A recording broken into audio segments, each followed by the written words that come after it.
ईसा के जन्म के 300 साल पहले हूण कबीले के लोगों ने चीन में कोहराम मचा रखा था। हूणों के कबीलों ने चीन के राजाओं पर ताबड़तोड़ हमले करके उनकी ज्यादातर संपत्ति अपने कब्जे में ले ली। हूणों से परेशान होकर चीन के सम्राट किन शी हुआंग ने ईसा के जन्म से 245 साल पहले चीन की दीवार बना दी, जो आज भी विद्यमान है। इस दीवार के बनने के बाद हूणों का चीन में घुसना नामुमकिन सा हो गया, जिससे परेशान होकर हूणों ने पश्चिम की ओर पलायन प्रारंभ कर दिया। हूण अत्यंत कड़क, क्रूर, कट्टर, असभ्य और बर्बर थे। लूटपाट से ही वो अपना जीवन निर्वाह किया करते थे। हूणों ने तेजी से पश्चिम की ओर बढ़ना शुरू कर दिया और पश्चिम की युइसी जाति पर अपने जीत के झंडे बुलंद कर दिए। युइसी जाति के लोग हूणों से डरकर सियू नदी की ओर भागने लगे, जहां शकों का शासन हुआ करता था। युइसी जाति के लोगों ने शकों पर ताबड़तोड़ हमला बोला और शकों के राज्य को अपने अधिकार में कर लिया। पहले हूणों ने युइसी जाति के लोगों के राज्य को जीता, फिर इन युइसी जाति के लोगों ने शकों को राज्यों को जीता। यही समय था जब शकों की एक शाखा ने बैक्ट्रिया प्रदेश पर आक्रमण कर दिया और वहां के यवन राजा हेली को टुकड़ों टुकड़ों में काट दिया। शकों के जिस शाखा ने यवन राजा को पराजित किया था, वही शाखा हिंदू कुश पार करते हुए भारत की ओर आगे बढ़ने लगी। भारत में घुसते ही शकों ने पुष्प कलावती और तक्षशिला प्रदेशों पर अत्यंत ही क्रूर तरीके से आक्रमण करते हुए इन पर अपना आधिपत्य स्थापित कर लिया। ईसा के जन्म के 72 साल पहले शकों के एक कट्टर राजा मौस का जन्म हुआ।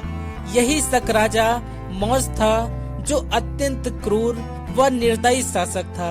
अपनी अत्यंत विनाशक सेना के साथ मौस ने मथुरा, महाराष्ट्र, उज्जैन पर भयभीत करने वाला हमला बोल दिया।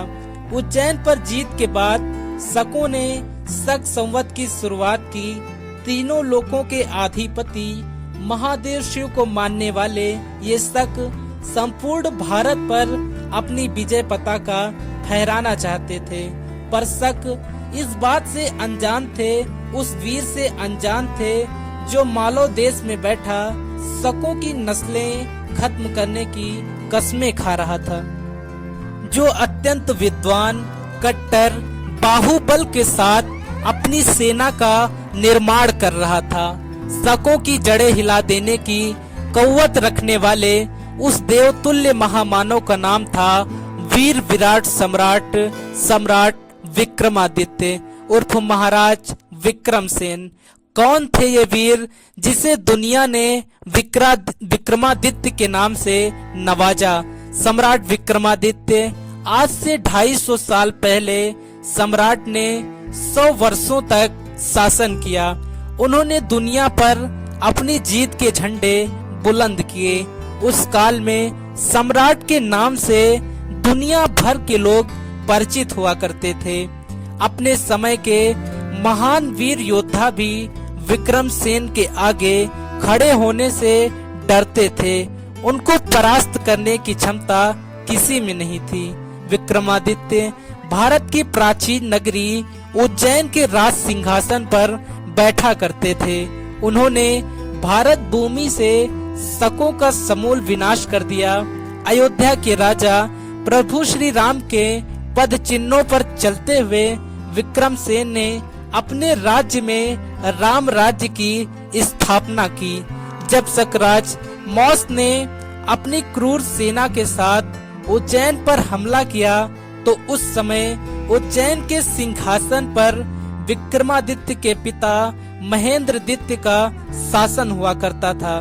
शकों ने उज्जैन को जीतकर उज्जैन के राजा महेंद्रदित्य को बहुत अपमानित किया। इस समय तक सम्राट विक्रमादित्य छोटे बालक थे। अपने पिता के अपमान का बदला लेने की आग उस नन्हे बालक के सीने में धधक रही थी। विक्रमादित्य के बड़े भाई राजा भर्तृहरि मालवा देश के राजा हुआ करते थे, परंतु भर्तृहरि ने 40 ईसा पूर्व अपना राज्य त्याग कर वैराग्य धारण करके हरिद्वार की ओर प्रस्थान कर दिया। अब तक सम्राट विक्रमादित्य भी बड़े हो चुके थे। एक सुगठित शरीर का स्वामी विक्रम एक महान योद्धा बन चुका था। धनुष, खड़ग, असी, त्रिशूल, परशु आदि विद्या में उनका कोई तोड़ नहीं था। यही समय था जब सम्राट विक्रमादित्य मालवा देश के राजा बने। राजा बनते ही उन्होंने अपने राज्य से शकों की बस्तियों पर आक्रमण करना शुरू कर दिया और मालवा प्रदेश से शकों का समूल विनाश कर दिया। इसी समय सम्राट विक्रमादित्य ने विक्रम संवत की शुरुआत करते हुए संपूर्ण भारत से शकों के समूल विनाश की कसम खाई। शकों का समूल विनाश की प्रतिज्ञा करके सम्राट विक्रमादित्य जंगलों की ओर निकल पड़े। यहीं पर सम्राट ने जंगलों में रहने वाली जातियों को एकत्रित करके भैरव सेना का निर्माण किया। देश के कोने कोने में बने शिव मंदिरों में भैरव सेना के केंद्र बनाए गए।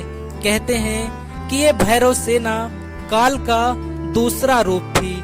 हर तरह के युद्ध में माहिर या भैरव सेना दुश्मनों के लिए मौत के समान थी।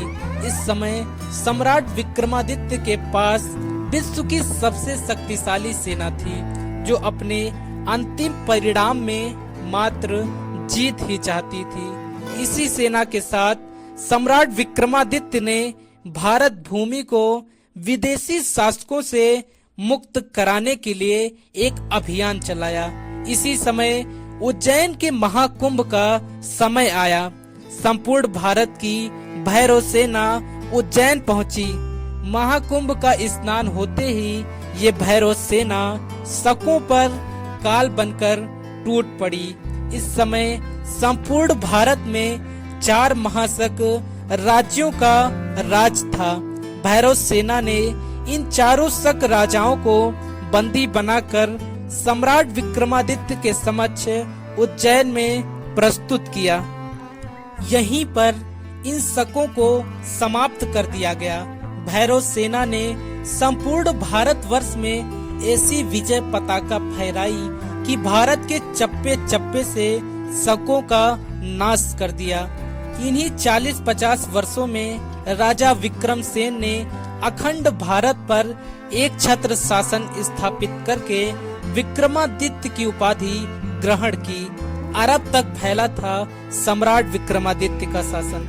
दोस्तों, महाराजा विक्रमादित्य का सविस्तार वर्णन भविष्य पुराण व स्कंद पुराण में मिलता है। उनके बारे में अरब साहित्यों में भी वर्णन मिलता है। उस समय विक्रमादित्य का साम्राज्य अरब व मिस्र देश तक फैला हुआ था और संपूर्ण धरती के लोग उनके नाम से परिचित थे। इतिहासकारों के अनुसार उज्जैन के सम्राट विक्रमादित्य का राज भारतीय उपमहाद्वीप के अलावा ईरान, इराक और अरब देश तक फैला हुआ था। विक्रमादित्य की अरब विजय का वर्णन अरबी कवि जरहाम किंतोई ने अपनी पुस्तक सैर उल ओकुल में किया है। पुराणों और अन्य इतिहास ग्रंथों से यह पता चलता है कि अरब व मिस्र देश भी विक्रमादित्य के अधीन थे। तुर्की के इस्तांबुल शहर की एक प्रसिद्ध लाइब्रेरी मकतब सुल्तानिया में एक ऐतिहासिक ग्रंथ रखा है जिसका नाम है सैर उल ओकुल। उसमें राजा विक्रमादित्य से संबंधित एक शिलालेख का वर्णन मिलता है, जिसमें कहा गया है कि वो लोग बड़े ही सौभाग्यशाली हैं जो उस समय में जन्मे और राजा विक्रमादित्य के शासन में जीवन व्यतीत किया। वह बहुत ही दयालु, उदार और कर्तव्यनिष्ठ शासक थे। इसी पुस्तक में आगे लिखा है, जहाँ विक्रमादित्य की सेना आक्रमण करती थी वहाँ विरोधियों की लाशें बिछ जाती थी और विरोधी दल मैदान छोड़कर भाग जाया करते थे। रोम के शासक को बंदी बनाकर विक्रमादित्य ने उज्जैन नगर में घुमाया था। कल्हड़ की राजा तिरंगड़ी के अनुसार 14वीं ईसा के आसपास कश्मीर के आसपास आंध्र युधिष्ठिर वंश के राजा हिरण्य के निसंतान मर जाने पर राज्य में अराजकता फैल गई, जिसको देखकर वहां के मंत्रियों की सलाह से उज्जैन के राजा विक्रमादित्य ने मात्रगुप्त को कश्मीर का राज्य संभालने के लिए भेजा। नेपाली राजवंशावली के अनुसार नेपाल के राजा अंशुवर्मन के समय उज्जैन के राजा विक्रमादित्य का नेपाल आने का उल्लेख मिलता है। ये हमारा दुर्भाग्य है कि भारत के इस महान सम्राट के बारे में इतिहास में कोई जानकारी नहीं मिलती, पर हमारे ग्रंथों में सम्राट विक्रमादित्य का उल्लेख मिलता है। बैताल 25 व सिंहासन 32 जैसी महान गाथाओं में सम्राट विक्रमादित्य के इतिहास का उल्लेख मिलता है। मैं दिव्य रघुवंशी भारत सरकार से ये अनुरोध करता हूँ कि जल्द से जल्द इतिहास में हमारे इन महान सम्राटों को उच्चतम दर्जा प्रदान किया जाए। जय हिंद, जय भारत साथियों।